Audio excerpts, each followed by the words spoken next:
ओम श्री वेद पुरुषाय नमः। नमस्कार। क्लास नंबर 573 श्रीमद् भगवद गीता जी शंकराचार्य जी के भाष्य के अनुसार आरंभ किया जाता है। ओम श्री सीता रामचंद्राभ्याम नमः। नमो गुरुभ्यः। ओम अथ काल देवताः श्री विक्रमी संवत् 2082 श्रावण शुक्ल पक्षः षष्ठी बुधवारः हस्तनक्षत्रम् उत्तरायणं वर्ष ऋतुः। ओम तत्सत्। श्री शंकराचार्याय गुरवे नमः। श्री भगवानुवाच अनाश्रितः कर्मफलं कार्यं कर्म करोति यः स सन्न्यासी च योगी च न निरग्निर्न चाक्रियः। अध्याय नंबर 6 और श्लोक नंबर 1। पुस्तक है Gita press Gorakhpur, book number 10, Shankaracharya ji के भाष्य वाली पुस्तक। अच्छा जी, तो अब हमने छठे अध्याय की लंबी भूमिका देख ली है। आज से हम इस श्लोक के भाष्य को देखते हैं। तो इस श्लोक का अन्वय माने किस क्रम में शब्द हैं उसको देखते हैं। ये देखिए, भगवद गीता जी की पुस्तक है, पुस्तक नंबर 17, जिसमें पदच्छेद अन्वय साथ में दिए हुए हैं। तो इस प्रकार ये जो श्लोक होता है उसके शब्दों को तोड़ देने को पदच्छेद कहते हैं। अनाश्रितः कर्मफलम कार्यम कर्म करोति, सब संधि तोड़ के इस प्रकार लिख देना और इस प्रकार उन शब्दों को क्रम से रख देना, उसको अन्वय कहते हैं। तो यहाँ कहा गया है, यह जो कर्म फल को अनाश्रितः भूत्वा, अनाश्रित होकर कर्म के फल को कर्म करने का आश्रय ना बनाते हुए, ठीक है, उसकी प्रेरणा, इंस्पिरेशन, हम क्यों कर्म कर रहे हैं? क्योंकि हमको कर्म का फल चाहिए। फल ही कर्म की इंस्पिरेशन की प्रेरणा होती है। लेकिन यहाँ भगवान बता रहे हैं कि एक ऐसा व्यक्ति है जो फल से इंस्पायर्ड, फल से प्रेरित नहीं है, फिर भी वो क्या कर रहा है? कार्यम। कार्यम माने करने योग्य, कर्तव्यम, जो करना चाहिए। विहितम माने शास्त्र के द्वारा जो आपके लिए वर्ण आश्रम में के अनुसार नित्य कर्म जो आपके पूर्वजों ने किया है और जो आपको प्राप्त है, वो नित्य कर्म, कार्यम कर्म करोति। ये बात समझ में आ गई? इसलिए यहाँ क्या कहा गया? अधिकतर सामान्य व्यक्ति वो होता है जो वेद में कहे हुए कर्तव्य कर्म को, अपने ब्राह्मण क्षत्रिय वैश्य आदि कर्म को जो पिताजी से प्राप्त है, उसको वो फल के आश्रयभूत होके करता है। वो कहता है इस कर्म से मुझे पुण्य की प्राप्ति हो, जिस पुण्य से, जो अदृष्ट है, इस पुण्य से मुझे उच्च गति की प्राप्ति हो। उस उच्च गति के फल के प्राप्ति के लिए मैं ये कर रहा हूँ। ऐसा संकल्प से वैदिक कर्म काम के अधीन होके किया जाता है।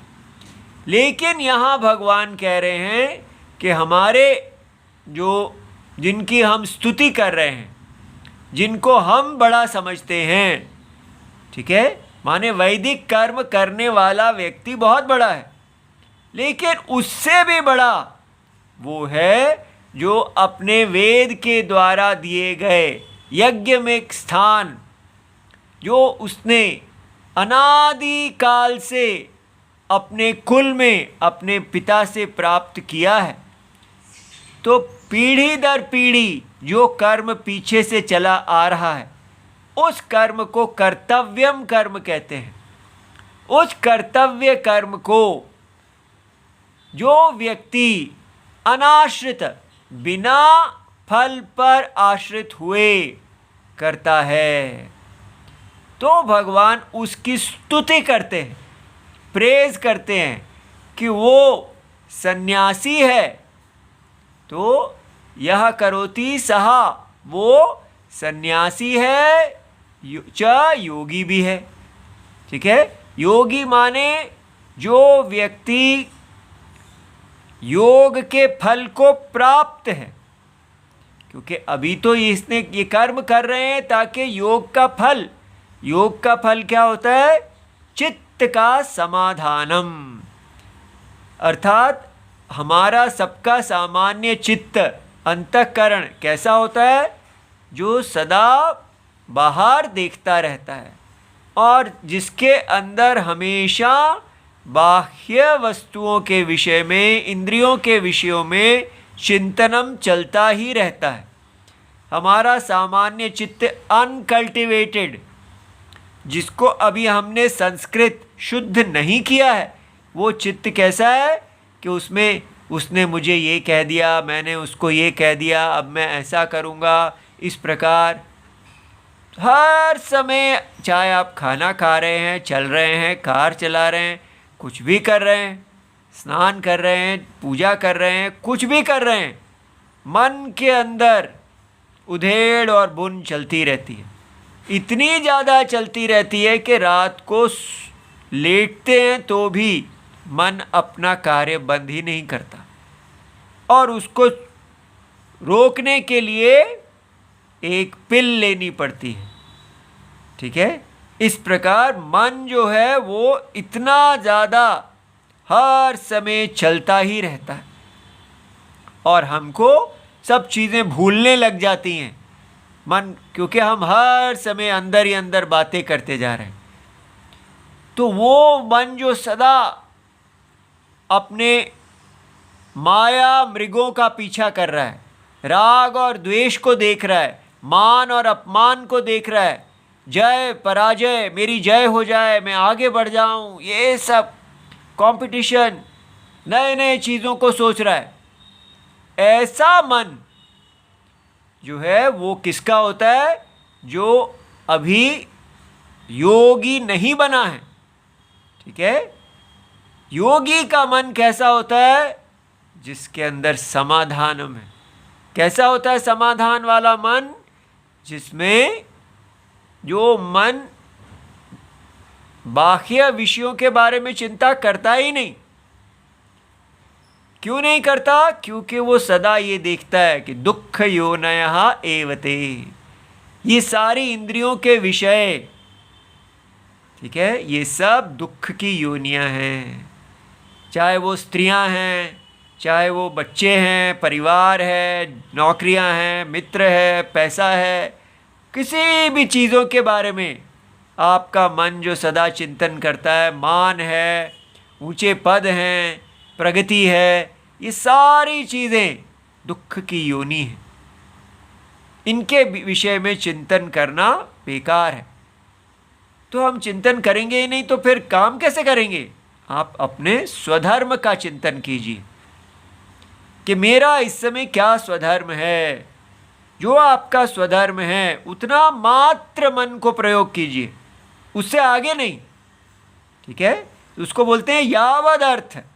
मन को उतनी अनुमति देनी है कि मन, आप मेरे स्वधर्म के रथ हैं और मुझे आपसे कोई मज़ा नहीं चाहिए।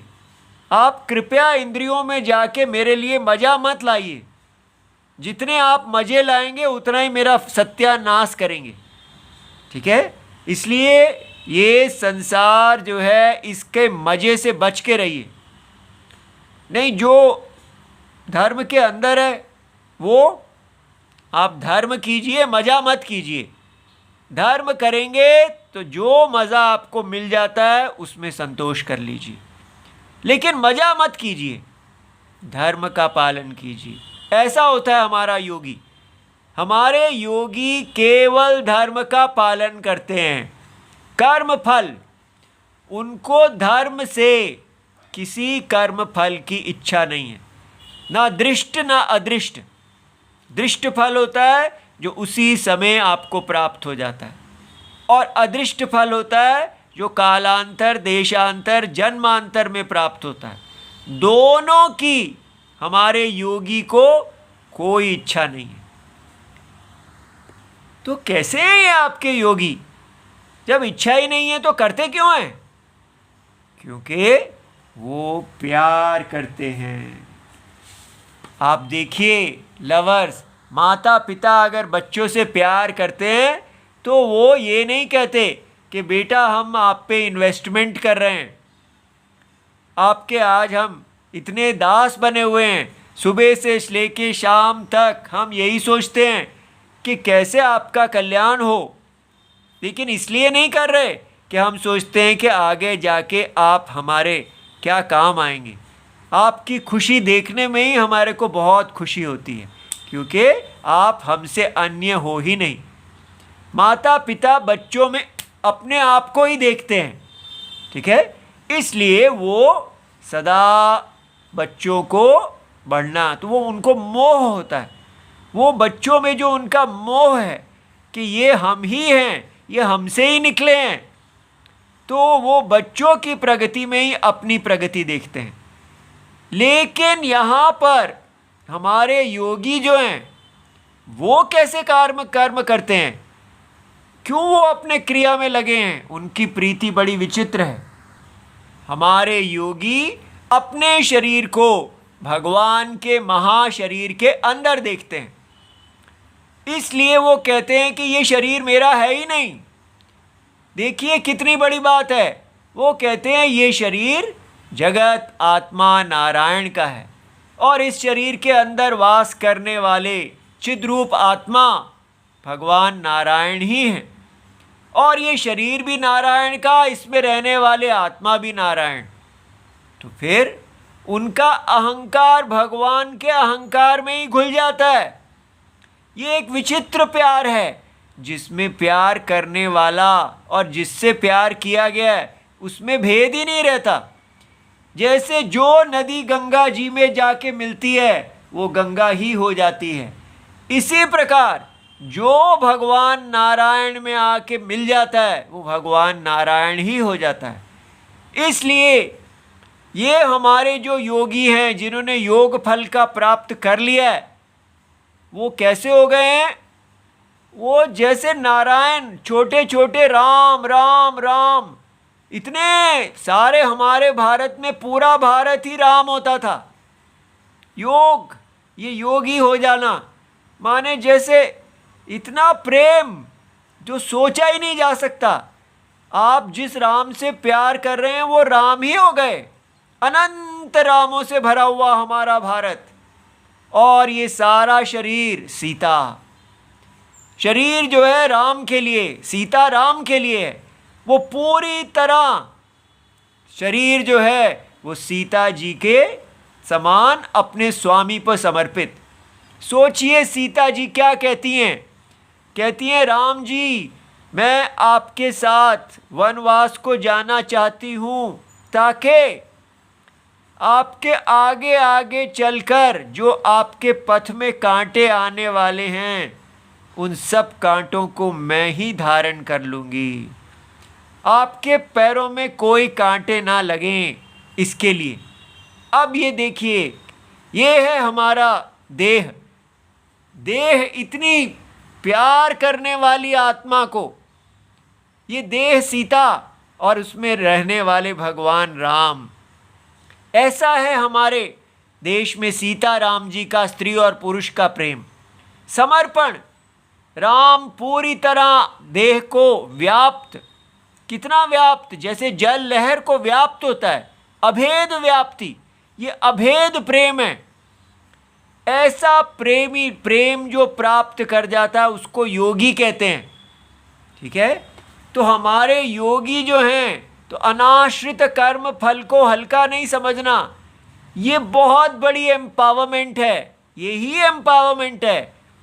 हमारे योगी इस संसार में कोई इच्छा ही नहीं रखते, इच्छा भय, उनको किसी चीज़ से भय नहीं है, उनको कोई क्रोध नहीं है, ये योग फल है। वो केवल अपने भगवान नारायण से प्यार करते हैं और जो उनको मिल जाता है, और वो गृहस्थ हैं, याद रखना, अपनी पत्नी के साथ रहते हैं, अपने पति के साथ रहती हैं और बच्चे हैं, सब कुछ है, लेकिन सबके अंदर रहते हुए भी वो सब में नारायण को देखते हैं। ठीक है, और वो पूरा कुल, ब्राह्मण क्षत्रिय वैश्य इत्यादि कुल है, वो पूरा कुल ही योगी का कुल हो जाता है। योगी नाम कुले, कुल धर्म को पालन करने वाला वो कुल, पूरा देश ही योगी हो जाता है। इतना बड़ा है हमारा देश, ठीक है, सारा सब योगी, सब प्रेमी, कोई लड़ना नहीं, कोई इच्छा नहीं, कोई राग नहीं, केवल बस अपने राम जी के लिए कर्तव्यम कर्म करोति यः। तो भगवान कहते हैं वो योगी हैं, माने योग फल प्राप्त, उसके लिए शब्द है योगारूढ़ः। उनका चित्त इतना समाहित है, वो चित्त सदा अंतरात्मा में बना रहता है और वो सदा इस पूरे जगत को सीता और इसकी आत्मा को राम रूप में प्रेम करता हुआ देखता है, सदा यज्ञ को देखता है और इस सारे यज्ञ को माया रूप देखता है। क्या कितना कुछ है इस योगी में। ऐसे योगी को भगवान कहते हैं वो केवल योग फल प्राप्ति नहीं है, वो सन्यासी भी हैं। ये स्तुति है।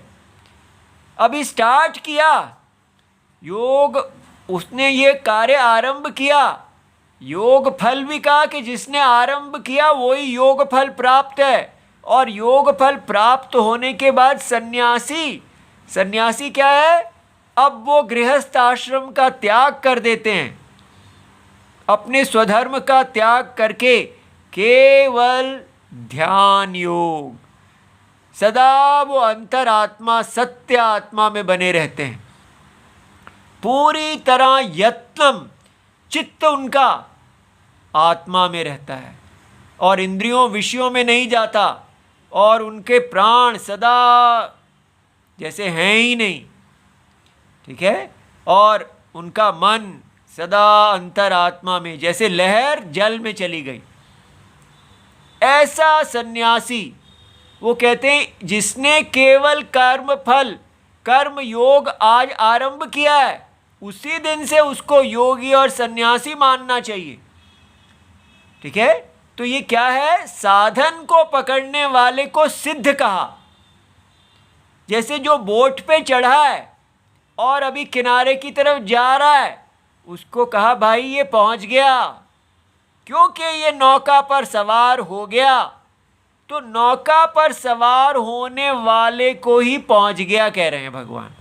क्यों कह रहे हैं, स्तुति करने के लिए कि नौका पर सवार होना ही सबसे बड़ी चीज़ है। जो सवार हो गया, जो कर्म योगी बन गया, तो वो योग का फल भी प्राप्त कर जाएगा और उसके बल पे उसका ज्ञान उत्पन्न हो जाएगा, वो फिर कर्म सन्यासी हो जाएगा। अब ये तो स्तुति की, अब निंदा की बारी आई। न निरग्नि ही, तो भगवान कहते हैं जो व्यक्ति निरग्नि है, इसका उल्टा, इन्होंने तो कर्म का फल त्यागा था और केवल यज्ञवर्धन, और इन्होंने क्या किया, पकने से पहले ही गृहस्थ होते हुए अपने कुल में जो प्राप्त स्वधर्म था, अग्नि कर्म का, अग्निहोत्र आदि, वो सब त्याग दिया, तो निरग्नि हो गए।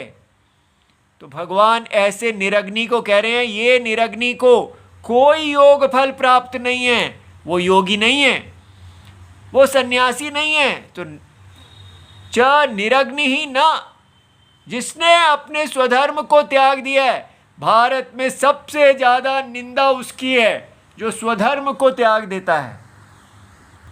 आजकल 100% हमारे गृहस्थ इस वर्ग में आते हैं और 100% हमारे सन्यासी साधु इसी वर्ग में आते हैं।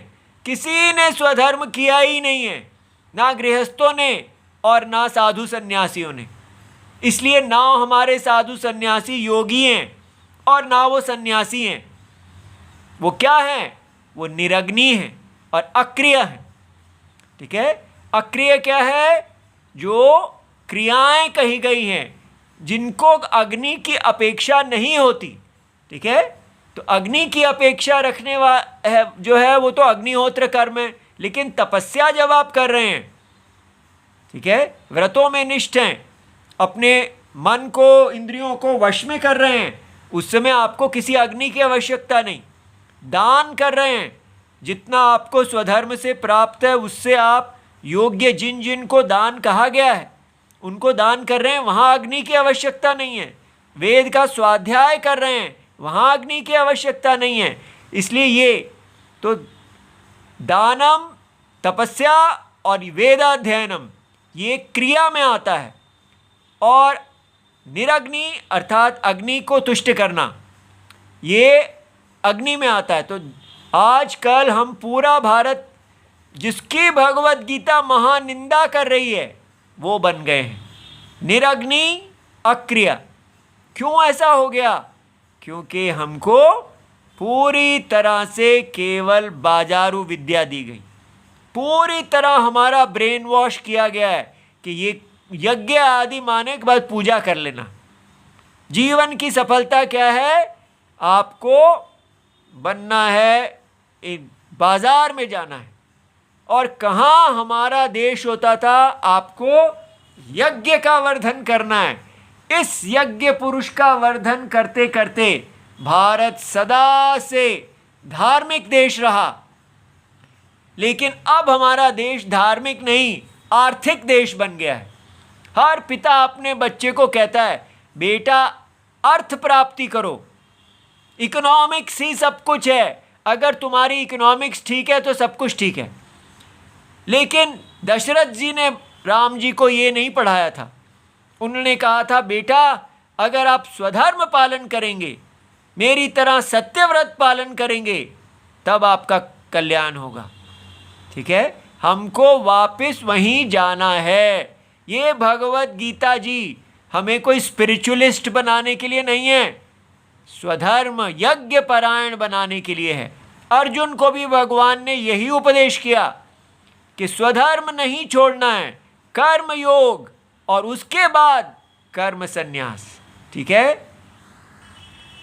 तो अनाश्रितो न आश्रितः, अनाश्रितः। तो अनाश्रितः का अर्थ शंकराचार्य जी देते हैं, ये एक समास है, कॉम्पाउंड वर्ड, और इसका अर्थ है न आश्रितः, जो आश्रय को प्राप्त नहीं है।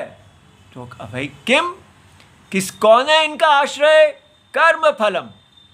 ठीक है, तो कर्म फलः, फलम कर्म फलम, तो फल को ही कर्म फल कहा है। तो इसलिए यत् तद अनाश्रितः कर्म फल तृष्णा रहितः इत्यर्थः। तो इसका मतलब भगवान ने क्या कहा? कर्म फल की तृष्णा रहित है। इसका मतलब क्या हुआ कि वो कर्म जो कर रहे हैं वो इसलिए नहीं कर रहे हैं कि ये कर्म मुझे सुखी कर देगा। सुख के लिए वो कर्म नहीं कर रहे हैं, तो फिर उनका सुख कहाँ से आता है?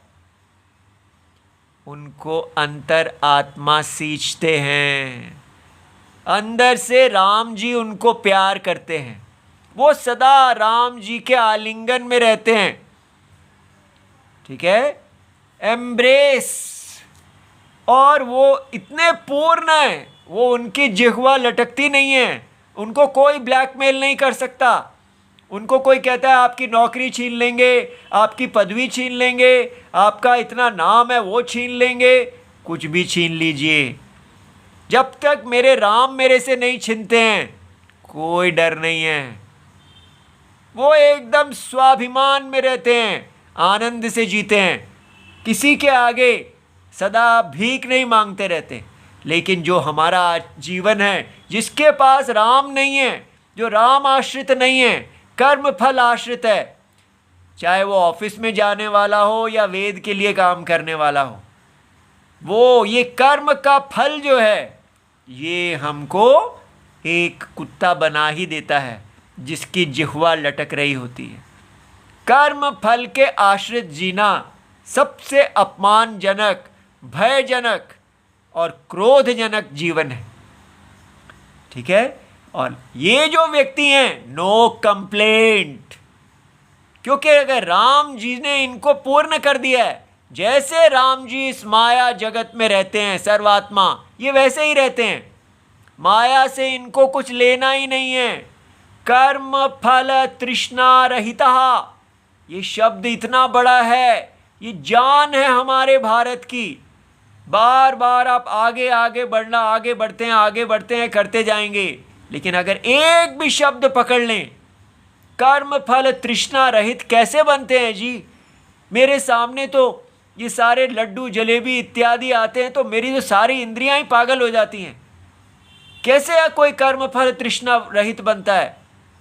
तो इस पे विचार कीजिए कि स्वप्न के अंदर की ये सारी चीज़ें जो हैं, इसके पीछे जिह्वा लटका के अपना अपमान क्या कराना? ये जगत स्वप्न है, माया है। आत्मा में, अगर आप आत्मा में स्थित हो जाते हैं तो इतना बल प्राप्त हो जाता है। बल का मतलब डंडे चलाना, मारना पीटना नहीं है। बल का मतलब है काम को जीतना। रावण के पास सब कुछ था, लेकिन काम को जीतने का बल नहीं था। इसलिए इस बल को प्राप्त करना, आजकल भारत भी ये रॉकेट बना लूं, वो बना लूं, ये बना लूं, लेकिन भारत के लोग काम पीड़ित, चरित्रहीन, उसको बनाने के लिए हम कुछ नहीं कर रहे। अपने सारे भारत के लोगों को रावण बना रहे हैं। बल क्या होता है? हमारे लोग राम बने, सीता बने।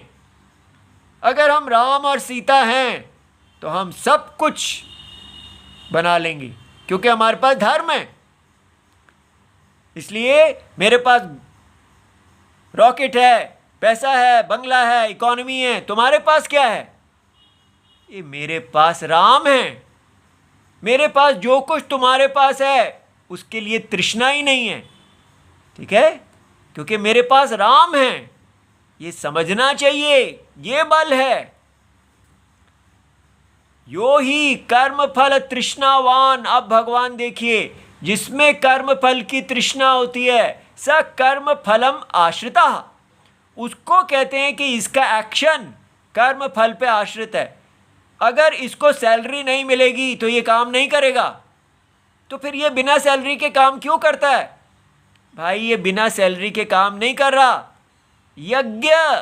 यज्ञ को समझिए। यज्ञ कोई इंडस्ट्री नहीं है, यज्ञ भगवान नारायण हैं। इसलिए हम अगर सैलरी को ही सोचते रहेंगे कि बिना सैलरी के काम, यज्ञ में कौन, क्या आपका हाथ सैलरी लेता है या सिर सैलरी लेता है? सिर को पता है कि वो तो इस पूरे पुरुष का के अंदर ही है। इसलिए ये अभेद प्रेम है, यहाँ पर कोई सैलरी नहीं है। आप भगवान के शरीर के अंदर हो गए, यहाँ केवल सीताराम रह गए। इसको समझिए। उस सैलरी के पीछे मत मरिए, उस प्रॉफिट के पीछे मत मरिए। वो हमारा भारत नहीं है। ठीक है, तो इसलिए यही कर्म फल तृष्णावान, सबसे घटिया चीज इस संसार में अगर है तो कर्म फल तृष्णा। स कर्म फलम आश्रितः भवति, लेकिन अयम तु तद विपरीतः अतः अनाश्रितः कर्म फल। ये उससे विपरीत है, अनाश्रित कर्म फल है। एवं भूतः सन, ऐसा हुआ, कार्यम कर्तव्यम माने नित्यम। नित्यम कर्म क्या है? काम्य विपरीतम। जो काम्य कर्म है, मन की इच्छा के लिए किया जाता है, वो नहीं।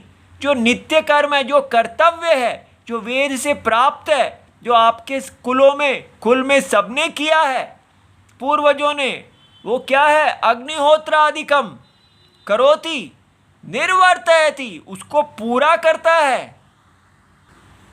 यह ईदृशः कश्चित, जो कोई ऐसा है कर्मी, स कर्मी अंतरेभ्यः, तो तुलना किसकी गई? एक कर्मी है और दूसरा कर्मयोगी है। जो ऐसा कर्मयोगी है वो अपने दूसरे कर्मी जो काम्य कर्म कर रहे हैं, कर्म के फल पे आश्रित हैं, से विशिष्यते, उससे ये एक्स्ट्रा है। इति एवं अर्थम आह, इसलिए कहा है कि ये सन्यासी है, ये योगी है, क्योंकि इसने कर्म के फल का त्याग किया है और सामान्य कर्मी ने कर्म के फल का त्याग नहीं किया है, तृष्णा का त्याग नहीं किया है। ठीक है, इसलिए इसको सन्यासी और योगी कहा गया। ऐसे हम भी बने। ओम नमो भगवते वासुदेवाय। प्रणाम।